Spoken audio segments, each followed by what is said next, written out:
তাহলে আবার কি ভোগ করছি বারবার একই কথা বলে বারবার বলে ওই জায়গাটা আমি কি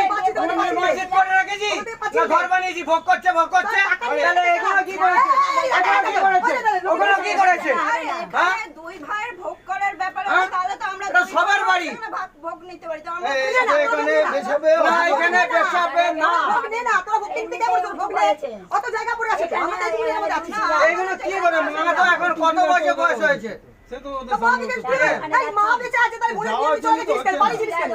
বাড়ি গেছিস কেন আমাদের কাছে ঢোকালো কেন ঢুকালি কেন তার মাথা পেতে ছিল ওখানে রাখ তোর মাথা পেতে ছিল তো আমার তো কি হয়েছে পরিষ্কার বলো উত্তর দিয়ে দিচ্ছি জুতো দিয়ে হচ্ছে আমার বাবাটা তোর বাবার টাকা কোথায় ছিল এটা শুনতে হয় নাকি দাদাটা কই অত টাকা হবে দাদার কই দাদার দোকান কই দাদার দোকান কেন বলবে আমি আমার ওকে বলার দরকার আমি বলবো এই না না না পরিচয় দিয়ে কিছু হবে না কতটা ওর জন্য ব্যবস্থা এটা করো ওই তো ওই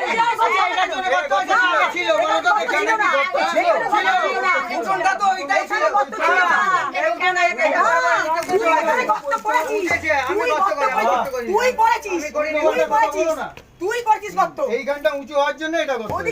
এইখানটা হওয়ার জন্য এইটা ছিল না রে এটা এরকমই ছিল না ওরা পরে ইয়ে করেছে ওখানে কি করে আচ্ছা ঠিক আছে এক মিনিট তাহলে মেনে নিলাম এটা যদি আমি মুছে করি তাহলে ওটা কি গর্ত ছিল মায়েরটা কি গর্ত ছিল কি করে আমি কি ওটা ঘুরেছি একটাকেও ঘুরে দিয়েছি ওদিকটা ঘুরে এটা উঁচু করলে তো গর্তই হয়ে মা তো বিধবা মেয়ে মানিয়ে পড়ে যদি পালিয়েছিলিস তো পালিয়েছিলিস তো তখন কে পালিয়েছিলিস তো পালিয়েছিলিস তো নেওয়া হয়নি কেন এই সমস্ত পালিয়েছিলিস তো কেন দিতে হচ্ছে পালিয়েছিলিস তো না ওর মা ছিল তো ওর মা আছে সুস্থ টাকা দেওয়ার টাকা নেই তার